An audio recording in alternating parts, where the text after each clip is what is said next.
Yamuna Tira Vanachari Yamuna Tira Vanachari Jaya Radha Madhava Kunja Vihari Jaya Radha Madhava Kunja Vihari Hare Krishna Hare Krishna Krishna Krishna Hare Hare Hare Rama Hare Rama Rama Rama Hare Hare Hare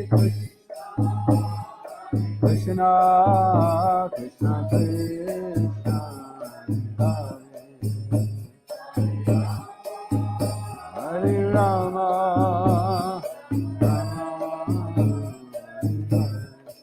Hare Krishna Krishna Krishna Hare Hare Hare Rama Rama Rama Hare Hare Hare Krishna Krishna Krishna Hare Hare Hare Rama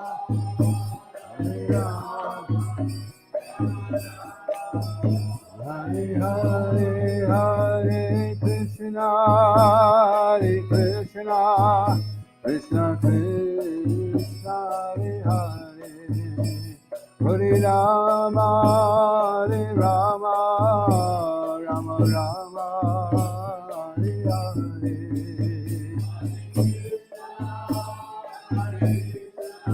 Krishna Krishna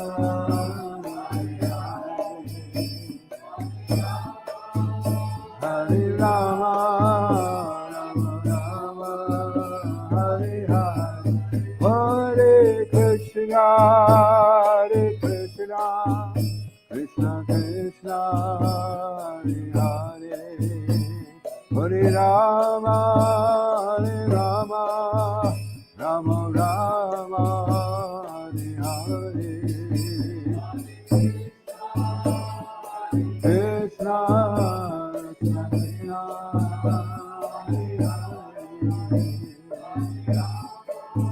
Hare Rama Rama Rama Jaya Jaya Guru Dev Guru Dev Guru Dev Guru Dev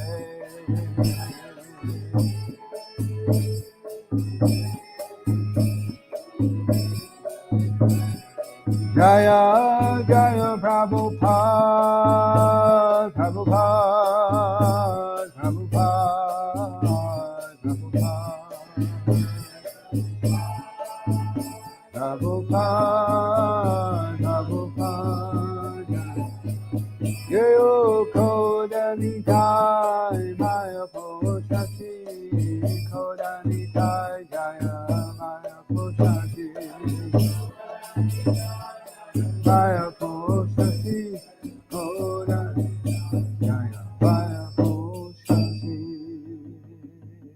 Iskam Guru Govinda Ki Shri Prabhupada Ki Shishi Kodanitai Maya Poshati Ki Jaya.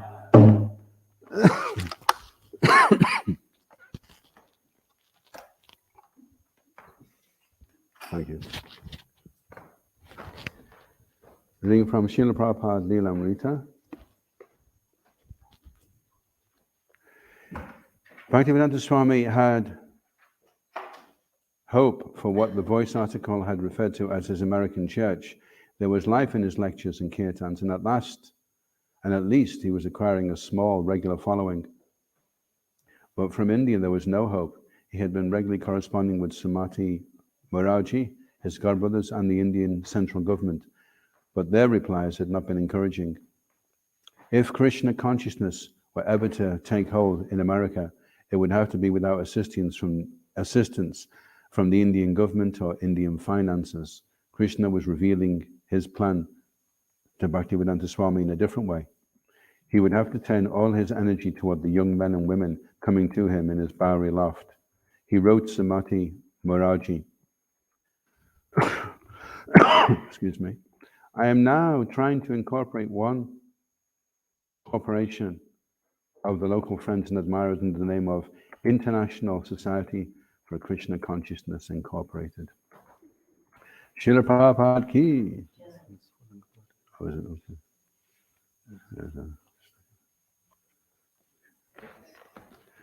Om Namo Bhagavate Vasudevaya. Om Namo Bhagavate Vasudevaya. Om Namo Bhagavate Vasudevaya. Reading from the Srimad Bhagavatam, Canto 6, Chapter 2, entitled Ajamil, delivered by the Vishnu Dutas. And this is text 7, 8. Just testing. Eteneva hi agono sha. Eteneva hyagono sha. Kritam shad aga nishkritam. Kritam shad aga nishkritam. Yada Narayanayati. Yada Narayanayati. Jagada Chato Aksharam. Jagada Chato Aksharam. Etaneva Yaganosha. Kritam Shad Aganish Kritam. Yada Narayana Yati. Jagada Chato Aksharam. Etaneva Yaganosha. Kritam Shad Aganish Kritam. Yada Narayana Yati. Yagada Chata Akshara.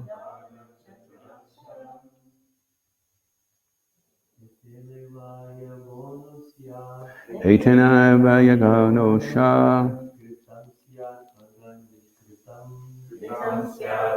Nishkritam. Yada Narayana Yati. Yagada Chaksha Akshara.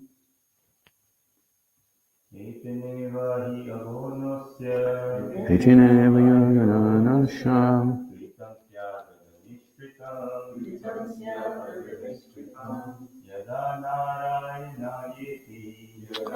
Nayanayati. Yagada Chata Akshara. Etaneva Yaganosha. Kritam Shadaganishkritam. Yada Narayana Yati. Jagada Chata Aksharam.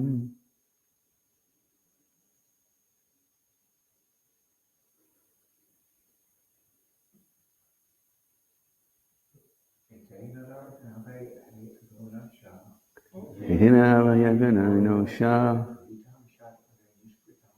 Kritam Shadaganishkritam. Yada Narayana Yati. Jagada Chata Aksharam. Ladies. Etanava Yaganasha.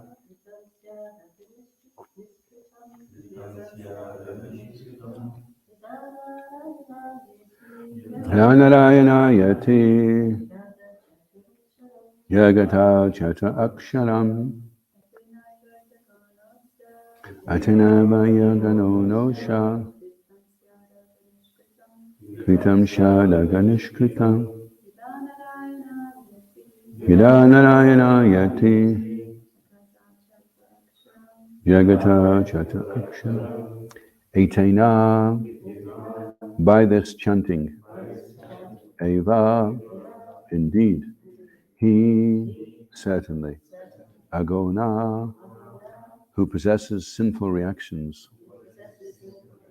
Ajya of this Ajamil, Kritam performed, Shat is, Aga of sins, Nishkritam complete atonement, Yada when, Narayana, O Narayan, the name of his son,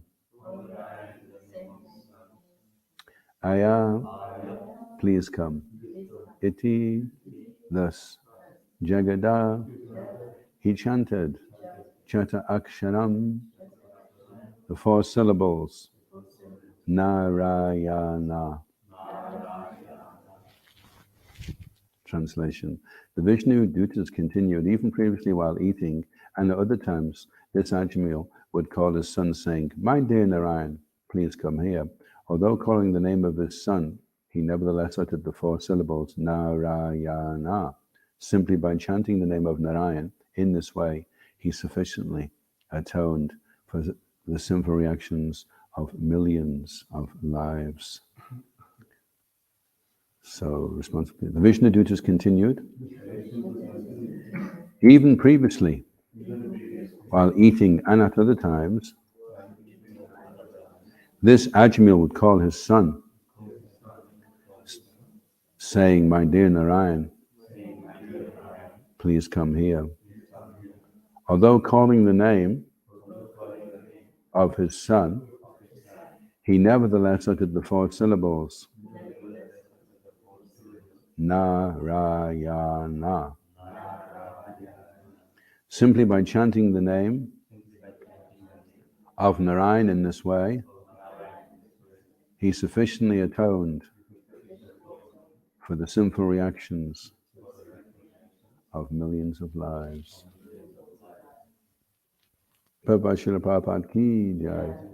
Previously, when engaged in sinful activities to maintain his family, Ajamil chanted the name of Narayan without offense.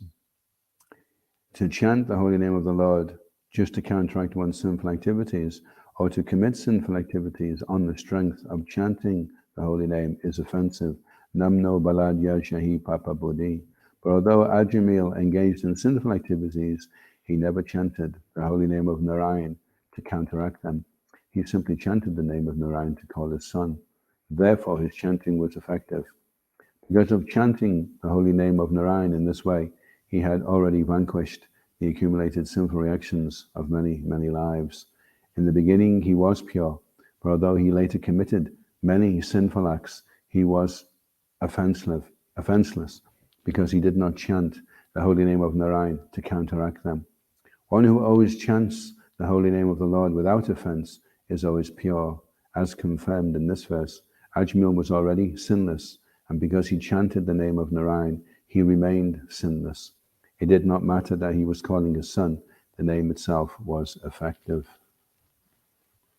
Om Ajnana Timirandasya Gyananjana Shalakaya Chakshurunmilitam Yena Tasmai Shri Gurave Namaha Shri Chaitanya Manobhistam Stapitam Yena Bhutale Swayam Rupakada Mayam Dadati Swapadantikam Jaya Shri Krishna Chaitanya Prabhu Nityananda Shri Advaita Gadadha Srivas Adi Gaura Bhaktavinda Hare Krishna Krishna Krishna Hare Hare Hare Rama Rama Rama Hare Hare.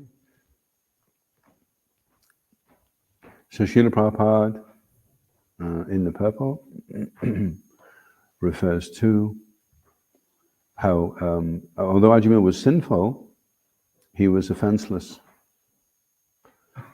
and he wasn't committing sin on the strength of chanting Narayana. Therefore, his chanting was effective. So that's called Nam Abas, which is, it's not pure chanting. There's some sinful activity there, but it's not aparad. It's not offensive chanting. And funnily enough, I was just listening to this morning to a lecture, and he was, the devotee Mahaprabhu was saying,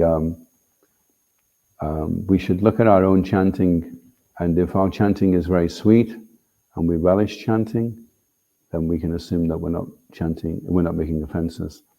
But he said what he's noticed is, he said sometimes a devotee can be, a good devotee's been a devotee for a long time, done a lot of nice devotional service, but he's just obsessed with criticizing devotees.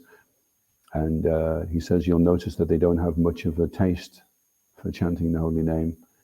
And if they continue on, he says, then eventually they stop chanting altogether. So he says when you're offending a devotee, then you're also offending the holy name. So you get two for the price of one. You get Vaishnava aparad, and you get Nam aparad in one go. And if you're careful to avoid offenses, he says we can make a conscious decision to do that, to become more offenseless. Which is interesting because Rupa Goswami explains Dristai Svabhava Janatir Vapasasta Dosha Na Prakritatami Habakta Janajya Pajya Ganganga Samna Kalabudbuddha Fena Pankya Brahma Devatam Abhagachati Niradama. He says you should overlook a devotee. So you may, because you could have seen Ajamil could have been coming along for the morning program or for the Sunday program, and you could have said, and it's very easy, isn't it, when you hear a bit of gossip? Oh, did you hear about such and such Swami? And immediately our ears, Vishnu Chakravarti Thakur says, our ears prick up, and he says we soundly fall asleep with the recitation of Bhagavatam, but then at the sound of some profane gossip, immediately our ears prick up and become wide awake and attentive. So it's like that. But as soon as it's Bhagavatam, and then, did you hear about such and such a Swami? What was that? Everybody wakes up, But to avoid, to make a conscious decision that I'm going to navigate in this community of personalities that Krishna has put me in, and my challenge is, can I navigate through this situation without making any offenses at all? So that when I pick up my bead bag, that's the third stage of chanting, Mahaprabhu refers to as the 22 hours outside of japa. That's the third stage of japa. What are you doing? How are you eating, sleeping? How are you relating to the world around you? If you can do that in an offenseless way, then when you chant, then there'll be some relish, some taste. So if a devotee says, oh, Prabhu, I don't have much taste for chanting, I like kirtan. Well, I don't know, I just can't get into japa. Well, this is an amazing revelation, but it's actually the same mantra. It's the same mantra. And because we've been given in Kali Yuga, we've been given Prema Nam, we've been given the holy name, which gives us love of God. Nothing else in Kali Yuga gives us prema other than the holy name. So if you can't get a taste for the holy name, then really you've missed the boat. You've missed the whole thing, And if you don't have a taste for the holy name, then you can logically assume that there's some offense there of some type. And so the art of chanting is the art of avoiding offenses. That's all it is, really. Your ability to chant is your ability to avoid making the 10 offenses. And the offense that creates the 10 offenses is inattentiveness. If you don't want to go out of your way you think, 10 offenses, I don't think I can be bothered making all those. I'm too lazy. But what I'll do, I'll just be inattentive. And if I'm inattentive, then automatically I'll be making the other 10 offenses, because inattentive chanting waters the 10 offenses. Similarly, attentive chanting destroys the reactions that we accrue from committing the 10 offenses. And that's why sometimes it's very, very difficult to chant attentively, because you're burning off the reactions of the 10 offenses that you've committed, you see. And that's why sometimes trying to chant attentively can be excruciatingly difficult. But if you bear with it with some sufferance, as Bhaktisiddhanta Saraswati Thakur refers to, he says, just apply yourself with some sufferance. Just tolerate that and kind of brave the storm, accept, okay, this is This is part of the territory that I have to navigate through, that at times it's going to be very difficult to be attentive, because I'm going to be burning off some reactions that have accrued from the last time I was chanting, And sometimes it's very easy to chant. Sometimes you pick up your bead bag and the holy name is just dancing on the tip of your tongue without any effort at all.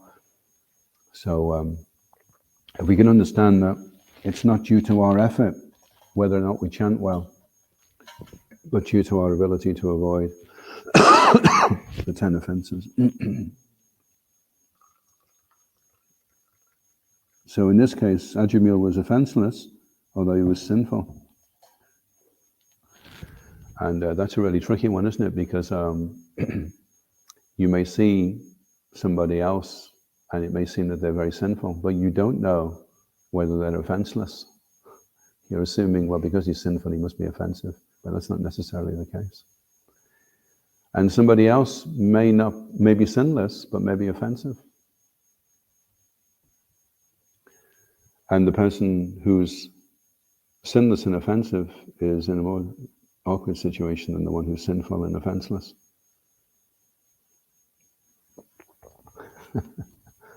So that seems like a contradiction, doesn't it? That's why when you go out on Harinam and all these people are dancing and chanting and bringing their children forward to dance and chant, that is really, really amazing, because they're like Ajamil. They're sinful, but they're offenseless. So the chanting is very, very powerful, Whereas once they gain a little bit of knowledge, and if they take initiation and they start Bhanjana Kriya and Abhidaya, and they're starting to understand stuff, then there can be problems. But in the initial stages, they see Ratha Yatra, they take some prasad, they say Hare Krishna, they're getting full on, they've just blasted away millions of lifetimes of sinful activity. So that's how significant as Harinam is, that the people who are observing the Harinam may be getting more of a taste than the people performing the Harinam, because it's Namabhas, so it's offenseless. And so there's a tremendous potency in distributing Srila Prabhupada's books, giving out the holy names and prasadam, because all these people are coming in contact. They don't know enough to be offensive generally. They're just sinful, and that's not a disqualification. In fact, funnily enough, it's actually a qualification, because the Patita Pavana, Shri Krishna, Chaitanya, Daya Karamore, you've come to save the most fallen first. So the ones who are like due to get the biggest sinful reaction and suffer the most, they're the ones that Lord Chaitanya is especially concerned with, because they're the ones that are going to suffer like anything, Any questions or comments? Yes, Padaburu. Thank you. You see, the 10 offenses. Yeah. Last week, the devotees, but a lot of them, I feel they are actually all that. Compared to inattentiveness, something like, considering the name of demigods to be equal to things like that. But it seems like more, if you're coming from like maybe an Indian background or you're not sure to philosophy, but they don't seem so applicable for most devotees. Well, that came up just recently. There was a conversation with Swami and Shiva Amraj, and the Ranjan Swami was saying it didn't seem very applicable. And Srila Prabhupada talks about it quite a bit as well, demigod worship, he said, but he was foreseeing this huge swing towards yoga and Ganesh and Ganapati and Shiva and all these weird and wonderful mantras and processes that they have, So foreseeing that would be the case in the future as it became more attractive, Prabhupada wanted it clearly delineated, These are demigods, this is Vishnu, this is Krishna, so that they didn't become,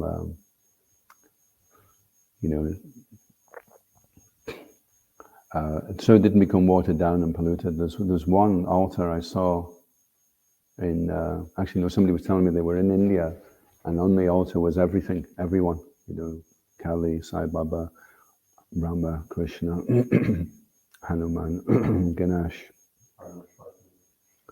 Saraswati, and there was also a picture of Superman, and the devotee said, "How come you got Superman?" And he said, "Well, he's blue and he's got a cape, so but get him up there as well." And then you're hedging all your bets, It's like if you're going to put a bet on, right? Rather than just put it on one horse, where if you put it on all the horses, and then whoever comes in, you're the winner, right? So that way you don't lose.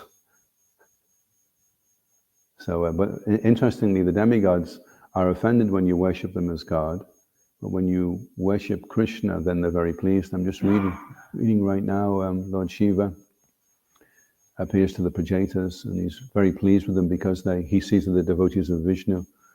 Prabhupada's making the point in the purport that Shiva was more pleased with them because they were devotees of Vishnu than he was pleased with his own devotees that were devotees of him.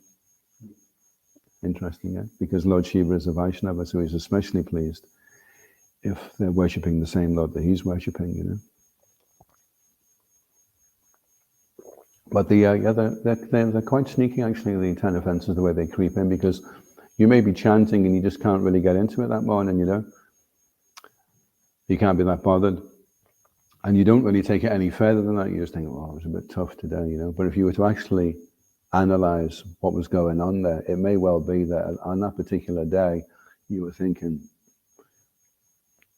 I think it's a bit too exaggerated about this holy name and the bliss and all that, because I'm not getting anything out of it this morning.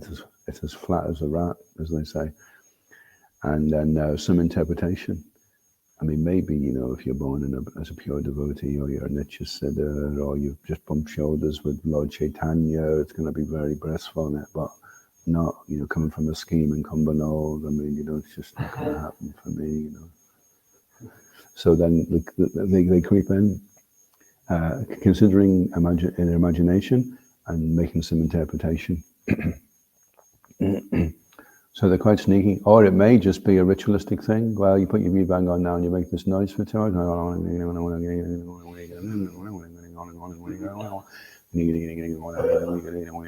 Oh, wow, look at that. I managed 16. Oh, 17 today. Fantastic. I'm in for a great day today. So that's the 8th offense. It's just become a ritual for you, There's no relationship there. There's no outpouring of the heart, no feelings of remorse. Just snickety nom nom nom, giddy giddy. So they creep in. They're sneaky. The 10 offenses. They don't announce. And now we will make the 3rd offense. You just heard an instruction from the spiritual master, but you couldn't really be bothered following it.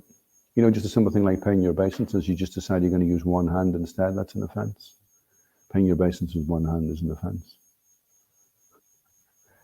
Just because you can't be bothered taking your hand out the bead bag or putting both hands down.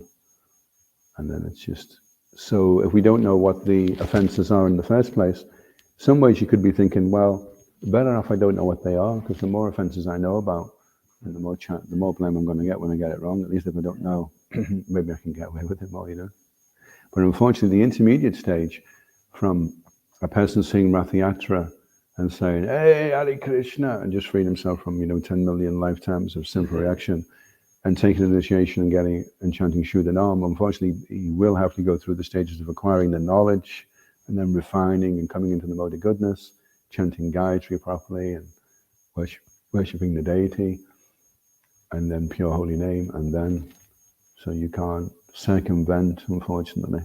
But it's definitely in the initial stages, it's significantly powerful, and tremendous advancement is made very, very easily without any effort at all, practically. So those initial stages are very significant. And then the stage of purification you have to go through, the intermediate stage where you're going from anartha and nivritti to nishta. That's the tricky bit. That's where we lose devotees. They wander off the beaten track because it just seems too difficult for them. For next part. So it's easy, another mind is tough, and the tendency is kind of person speaking is on that tough morning. You just kind of give up and you think, okay, this is it. That's going to be like this morning. But actually, if you have some broken relationship with someone, you offended or something, you can say, okay, they don't look into my direction, fair enough, I just leave it. However, you can actually be very, very proactive and try to, bridge that relationship. Yeah. And that's what Bhaktivinoda Thakur calls it, kind of repentance, and try to patch it up, that broken relationship. And that means you have to kind of admit, I actually hurt the person, and actually go into the mood of apology and kind of rectification, adding all that kind of feelings to your japa. You can actually break through in that very japa that looks kind of hopeless, and there is no hope. You can actually turn it around and fix the relationship, and then get back into the good graces of the Lord. Yeah, the slow way is to just keep chanting without bother, going in and devotee, repenting for forgiveness, and even then it will happen, but it will be slower. But it would be better to just say to the devotee, I'm really sorry about that, and be humble. And there's Not just the devotee, but the holy name itself is all you can, in that very japa period, you can actually relationship with the holy name. And improve it when you chanting. I came up with one chapter sanghas the other day was one of the best chapter parades I had was we used to have China Amrita, and the leftovers were put into a cup, and it was nice. It was yogurt and a bit of sugar in there as well. It wasn't the basic Scottish China Amrita. And so there was a cup left over from the day before, and in the middle of japa, I just had this idea I would go and get my Sankirtan partner a cup of this Chana Amrita. And so I gave it to him, and he said, oh, that was like nectar. And I started chanting again, and this was in the middle of the japa parade around 7 o'clock. And I was, Hare Krishna, Krishna, Krishna. And I just got like a real rush of a taste and enthusiasm for chanting. And so it shows how powerful and how quickly the holy name is instantaneous in its reciprocation. It's like the holy name. You see, the holy name doesn't fall asleep when we're chanting it. It's us that fall asleep. So the holy name is quite quick to respond, and it's quite sensitive as well. And is aware of your intention, what's going on in your heart. So if you decide to make that shift, and you may not, during the japa parade, you may not go up to that devotee and pay your obeisances, but you may suddenly realize in the middle of your japa that actually it was your fault. And as soon as you start accepting it's your fault, then the holy name changes, and suddenly you find you can. And that's why you should never listen to your mind for the first 4 rounds. I mean, these are things that we're coming up with in the Japa Sangha, but first 4 rounds, you're just getting in the groove, because your mind will say to you, oh my God, this is going to be so tough, and we've only done 4, and there's another 12 to go. This is going to be absolute, but we don't know how things are going to change, By the time you get to the 8th round, you may be feeling really remorseful about something, and then the whole thing changes. The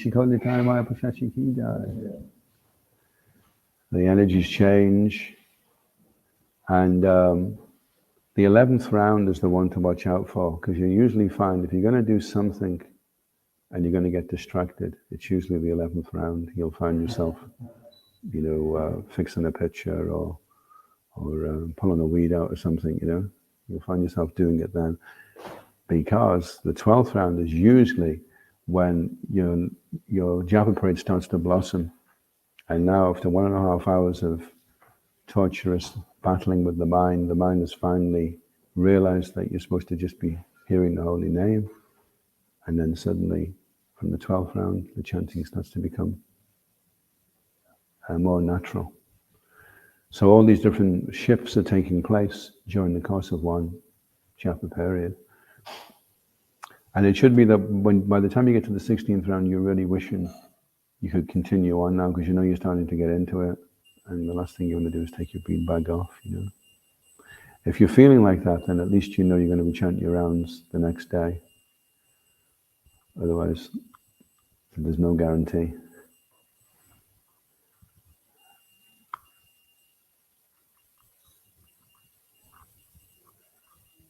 So yeah, it's interesting, isn't it? He was sinful, but he was offenseless at the same time. Could you maybe clarify the difference between sin and offences? I heard one. To sin is to forget, to act in a way that you forget about Krishna. But to make an offence is to act against Krishna. More antagonistic. Yeah.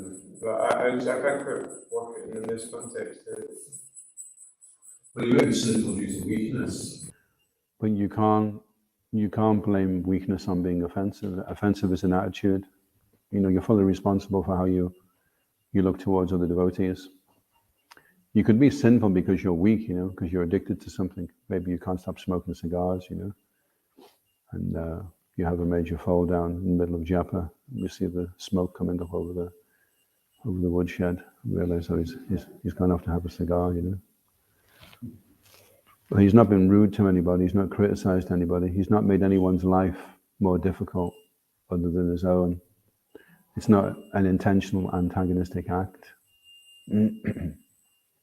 That's why a bas is a shadow, but a reflection is considered more dangerous, because a reflection of the name is disconnected from the name. So if you have a shadow of the name, nama bas, it's only a question of time, because it's touching the name. Shadow is touching the object. A reflection is something distorted.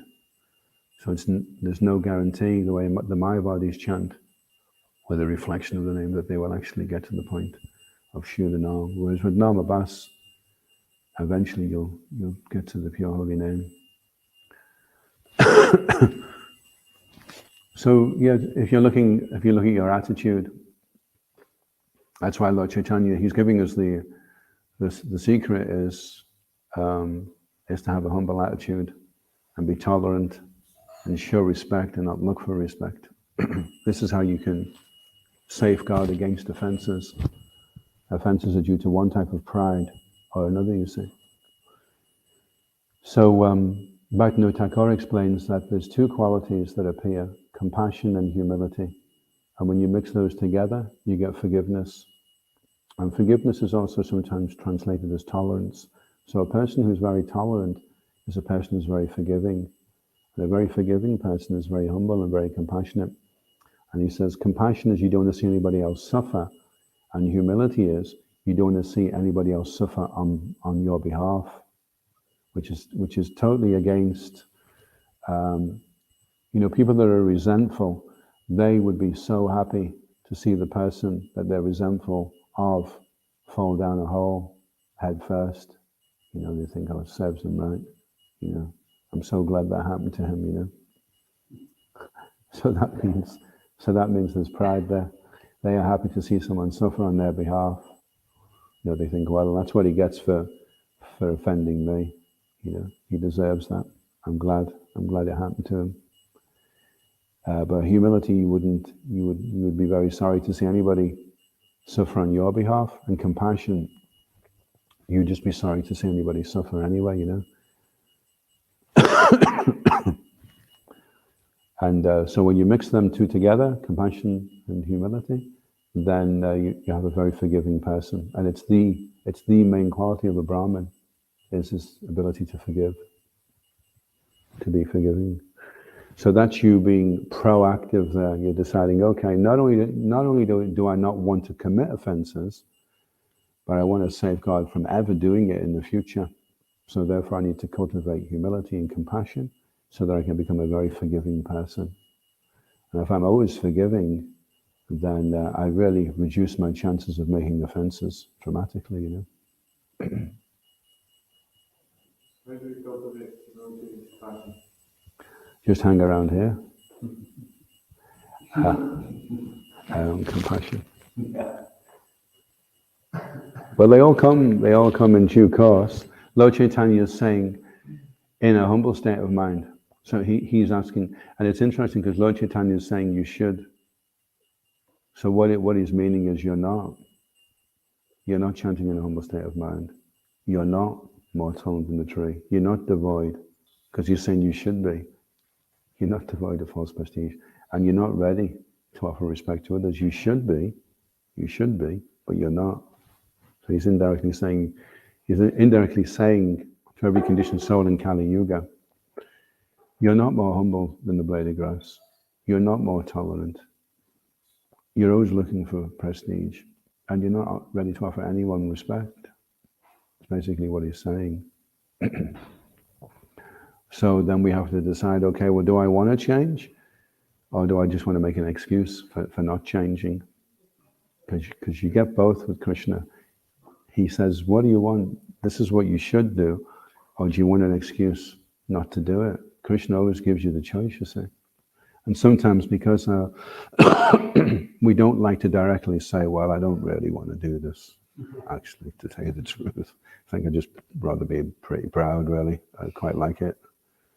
So then Krishna's like, so you need a good excuse then, yeah? Yeah, I do really, because I don't want to just like come out with it and say, I don't want to be humble. Okay, well, I'll tell you what, we'll put you in this situation where this devotee behaves like that, and then you've got a great excuse for not having to be humble.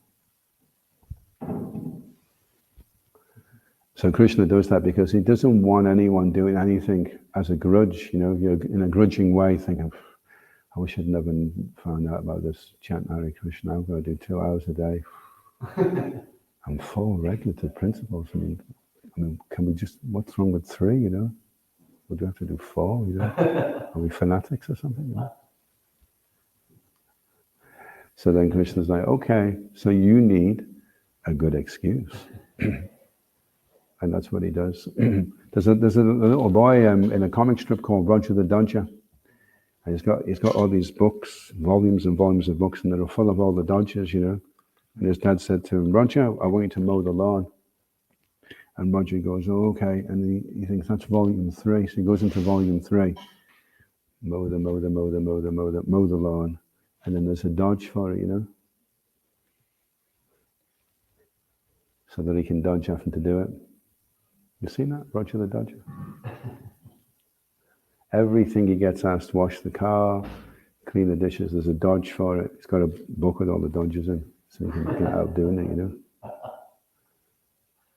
So Krishna's got all these books about what we should do, and then all the dodges as well, if you don't really want to do it. Maybe you can just worship Lord Shiva instead and space out or something.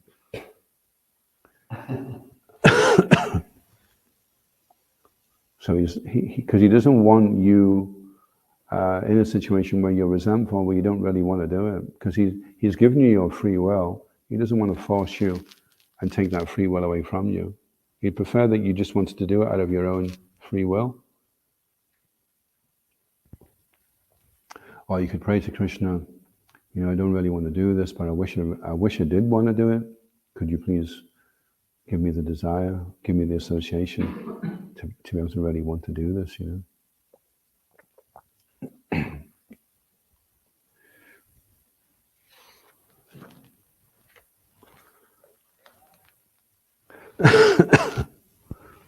Yeah, so Prabhupada's making a nice point there that Ajamil, although he was sinful, he was offenseless. He didn't have that kind of exploitative attitude that he was going to try and cheat Krishna.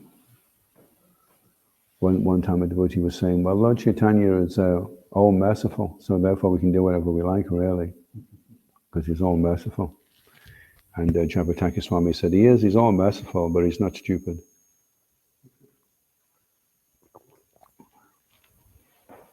Interesting that one who is offensive, that will lead into when actually the time delivered Yaga and Mother, then for a little while his whole body became kind of darkish, And he was saying, that all the, he said all the reactions that all the people who criticize the devotees, they get the reaction of all those reactions from the people who are sinful and chanting or the name, those actually goes to the people who are offensive. And also you develop the qualities of the person you criticize, isn't it? You take their qualities. Yeah, so that is the challenge. Can you do it? Can you? Because it's actually devotional service and Krishna consciousness is very easy if you could do it in a humble state of mind, and be more tolerant than the tree. But that's really difficult at the same time, and that's why it takes practice, because it doesn't happen overnight. So in the beginning, you don't feel very humble. You don't really want to pay your obeisances, and you don't really want to apologize. And you're doing it, and it feels, just serving and going around being nice all the time. But it doesn't feel natural at all, I remember when I first joined Danavir, Prabhu at the time was my Bhakti leader. And they were having this big feast at the manor. And there was all these cakes. And he says, back to Tony, go and help serve. And it was like the worst thing I could have heard, It was like a death sentence. Oh no. And I was serving the cake out, watching it going down. There's going to be no cake for me. There's going to be no cake for me. And it was like excruciating. I think I actually broke off halfway through. I stopped serving and just ran around and got myself a plate so I could get some cake. It was like so against the grain. It seemed so unnatural to do that,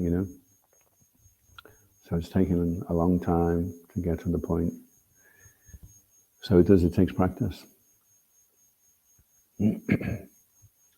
But that's also good to know. Okay, so then when I'm chanting and it's not so blissful and not so ecstatic, well, I can fully understand why. So it doesn't lessen your faith in the holy name. You just realize, well, if I could only do this with humility and compassion, then I would really be experiencing. You see these advanced devotees in ISKCON, and you think, wow, I would like to be like him. But you have to develop those qualities as well. Practice, practice, practice, practice. So does this all come down, when you're talking about the dodges, the Christian giving the excuses? If we actually want it, then we'll get it. Yeah. That's why Krishna says, if you become conscious of me. It's a big if. I mean, he's just been there with Arjuna for 2 hours. And then he says to him, if. I mean, you'd normally think, right, if I said to you, 11:30 today, Pada, you're meeting Krishna in the Brahmachari ashram. And he's going to be with you for a couple of hours. And if you become Krishna conscious after that, you'll really go, and you'll be thinking, if? What do you mean, if? So Krishna's saying, even though it's all there on the plate, I mean, Srila Prabhupada has really, really just put everything is there for us, everything. There's nothing missing. Prabhupada's made everything available for us: deity worship, Sankirtan, Harinam, Kirtan, Prasadam, deities, everything, association of devotees. And still, if you become conscious, so there's no guarantee that you're going to choose to do that. Everyone comes all bright and shining, yeah, I'm going to do it, But there's still your independence, and you're thinking, but do I really want Krishna, or do I? Because that's what Krishna is saying all the time. He's saying, are you sure? Like right now we're doing this Japa Sangha, talking about praying, and I was asking the devotees, what are you praying for? And Mom was saying, oh, I'm just praying to become a pure devotee. And so I was asking her, well, if Krishna came to you and said, are you sure you want that? What would you say? And she was going, do you really want it? Do you really want it? That's what actually happens when you're chanting japa and you're calling for Krishna. Krishna comes and says, "What? But what do you really want?" No, I just want to serve you. I just want to be a pure devotee. But what do you really want? Because Krishna wants you to want that, but at the same time, he doesn't want you to feel in any way, in a begrudging way, in any way at all. So then he'll say, okay, so you don't really want this, so do you need an excuse? Well, yeah, I wouldn't mind, yeah. Okay, well, look, the hedgehog gets run over by a steamroller and you can't believe in God after that. What do you think? Yeah, that's a good one, yeah, okay, that's a good excuse. So he just makes an arrangement for you to excuse yourself if you don't really want it. At the same time, if you say, no, I'm weak and I've got all these different things, but really, deep down inside, this is what I want.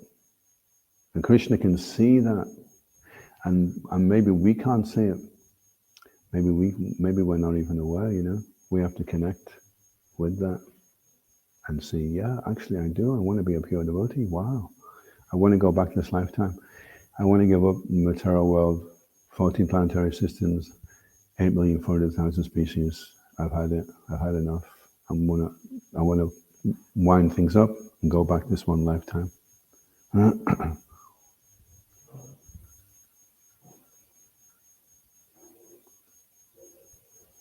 So Krishna says, if you become conscious of me, you'll pass over all the obstacles.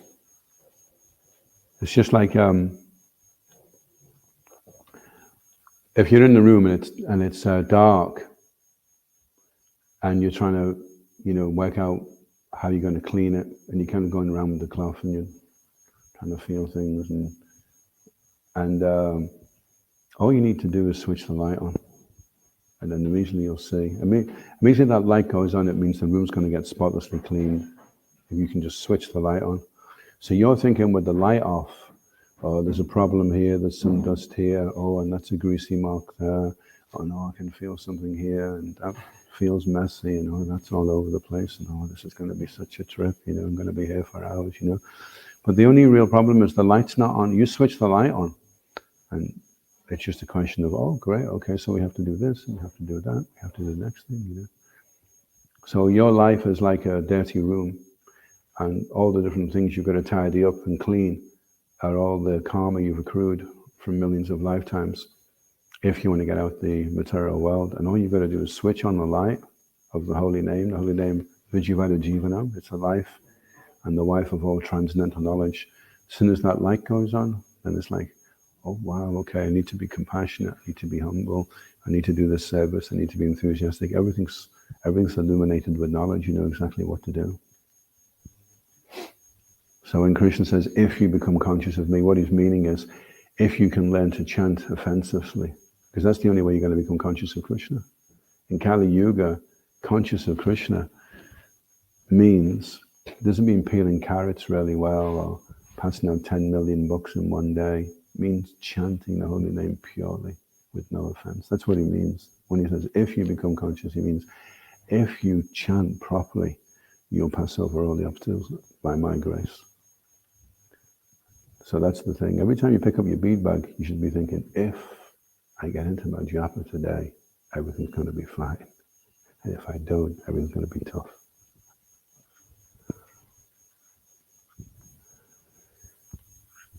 Okay. ISKCON Guru Vrinda ki, Srila Prabhupada ki, Gaura Premanandi, Haribol. All of you ki jai.